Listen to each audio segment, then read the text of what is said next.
Let's get salty! Everyone, Zeddy here again today with a brand new video, and as tradition, after the expansions, all the cards are out, we've talked about everything to death, it's time to make our bold prediction on what the best of the best, what are the most broken cards, what's gonna get nerfed. Well, we won't go that far, but I want to go through class by class and pick what I feel like will be the best cards. We'll also have a follow-up video where we take a look at what I think the worst cards will be. AFK, probably. Anyways, I'm gonna get my picks in. As a reminder, we have our giveaway going on for 2 tavern passes out of my pocket. To enter the giveaway, like and comment in the video, link down description below, the one with that thumbnail over there. Be subscribed to the channel. Every 1,000 subs we get until the expansion launch, I will add another rewards track, so hit that sub button, make me go broken. Looking at Deathlight, they got a lot of frozen stuff, as well as the Eliza Goreblade condition of, buffing your minions for the rest of the game. But honestly, my playing through, at least early at Theorycraft in the arena, 2 cards really stand out. Corpsicle, just giving you a lot of reach, corpse spending. But in particular, Horizon Edge is such a ridiculous amount of damage in one card, 4 mana location, 5 durability, deal 3 damage randomly split among all enemies.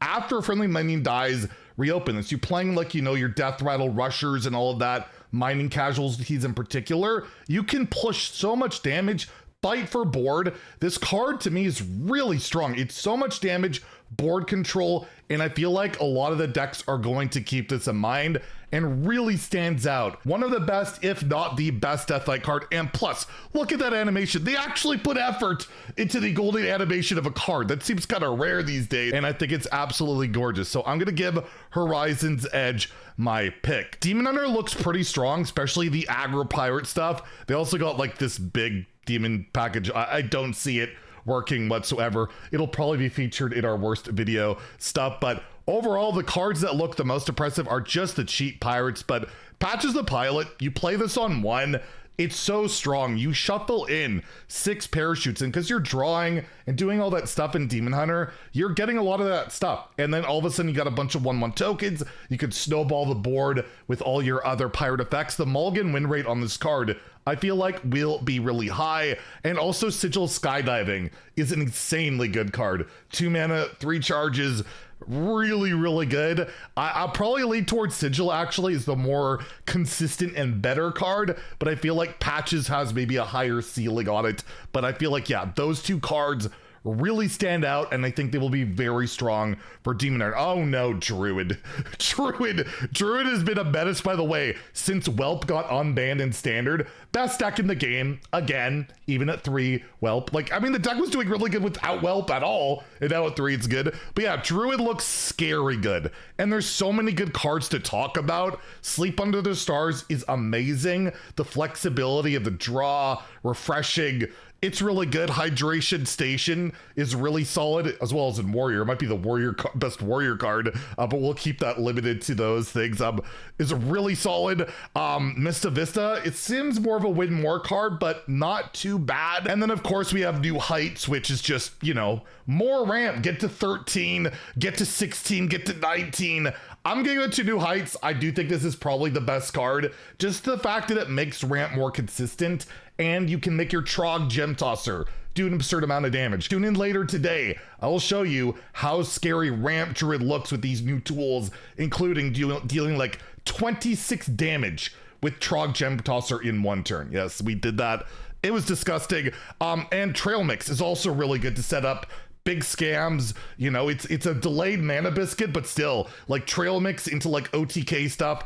It's looking like a very scam, either ramp or mana cheat or OTK style stuff going for Druid. I think people are going to be frustrated, but they also got like Travelers, an incredible card. Like, this card is so good, but it might not even be worth it because you're just killing your opponents or ramping up so fast that you don't need the tutor draw -2 mana. But yeah, I'm gonna go New Heights, but there's so many good Druid cards. Hunter looks a bit on the weaker end. A lot of their cards seem more tailored towards Priest, if anything. I'm gonna go with Trusty Fishing Rod. This just is pretty strong. Tutoring out those 1-drops from your deck particular. You can run like Catch of the Day, get that 1 mana 3/3. Actually, it's some, like, I don't know if I would say success, but I had turn 6 lethal with Astral Automaton playing trusty fishing rod stuff and scamming that way, and then I lost the rest of my games because it's not very good. But there's some potential with this card. It seems pretty good, and I will say that Sasquatch seems really strong, and I wanted to show off the cosmetic because I'm in the Blizzard collection right now. Obviously, I don't own these cards, they're not out, but Ward Priest. So I'm going to give my vote towards Trusty Fishing Rod, but I do feel like Hunter not looking amazing for the set for stuff to do. Mage was really impressive. Not only Mage and Paladin cards, but just Druid using Mage cards. Particular ramping into Tsunami can be really good, but it felt kind of slow in Mage, if anything. I think this might have a chance, but I felt like that was more of a theory craft thing. The card I'm going to go with that I think is the strongest is Rayla. Rayla was the card that surprised me the most, especially with the cheap 1-mana Paladin spells. You play that pirate over there, they become 0, and you can just fill the board in like turn 4, turn 5, depending. I think I faced it, I have Caster, who just filled the board with like crap, and I died. There's nothing I could do.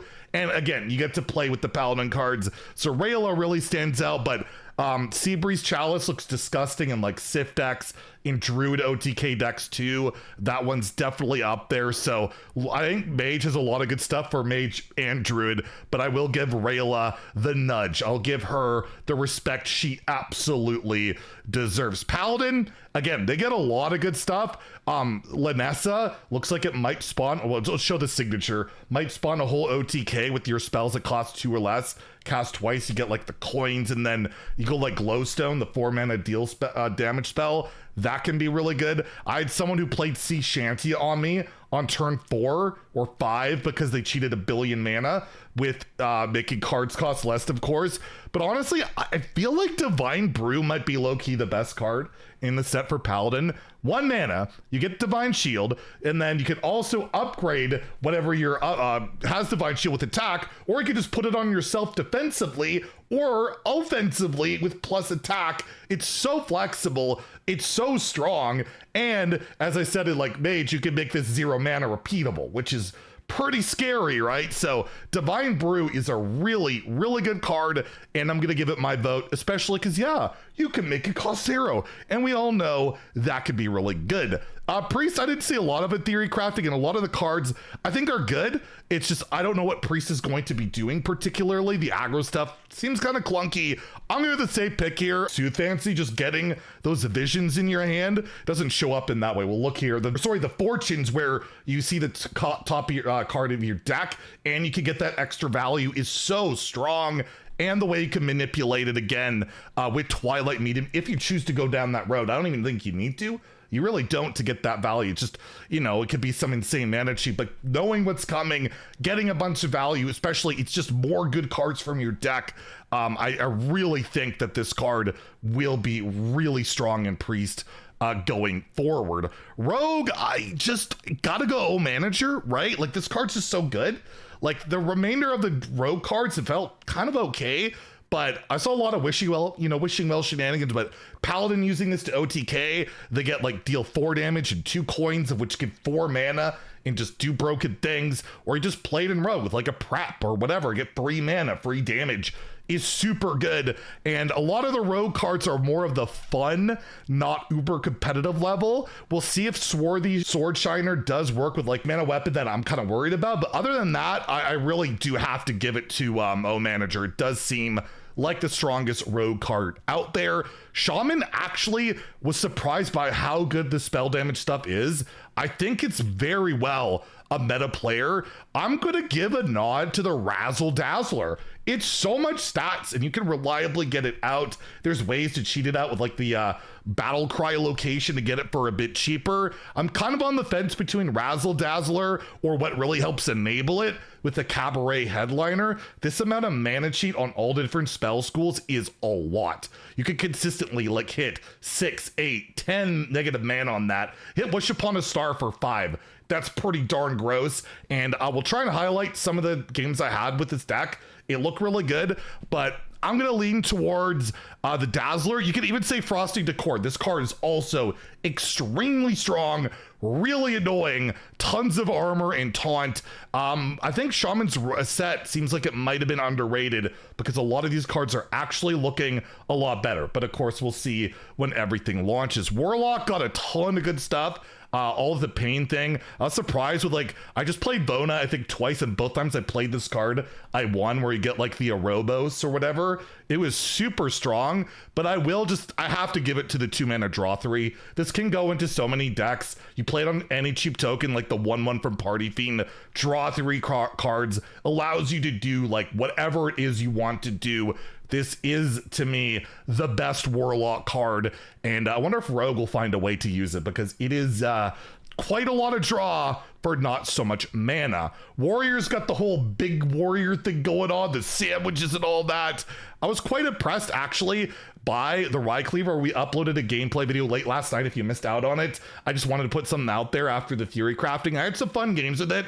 I don't think this is the best card, but it's really cool. I don't know if it'll be super competitive. The best card to me has to be All You Can Eat. Just drawing the 3 different minion types is super strong. Hunter can use that pretty well. There might be Dorian shenanigans to go with it as well. You can make it work. It works really well with the sandwich, obviously, and it's just a really good card, right? It's really good, and I think Ham as well, you definitely have to mention, because you could play Druid cards, which is very important because you're going to want to be playing Druid cards. So probably toss up between Ham and that, but yeah, Warrior kind of really relying on those 2 things, I think, for this next set. And for the neutral cards, I think I gotta go with Tide Pool Pupil. Just getting more spells from your deck, being able to discover it too, is super strong. Good in OTK decks. Just any spell heavy deck, you want to run this card. Just, it's like Rewind but cheaper, and it's just crazy. And it used to be attached to like a 4-mana legendary. You did get all the spells, but it is a pretty insane card. There are some other powerhouses out here, the pirate stuff in particular. Concierge is that card that's kind of popping up, of enabling a lot of the 0 mana, turn your 1-mana spells into 0 mana. Do busted stuff. I would definitely mention Concierge. Gorgon Zormu looked really strong from the early playing. I'm already seeing like OTK decks with like Lamplighter.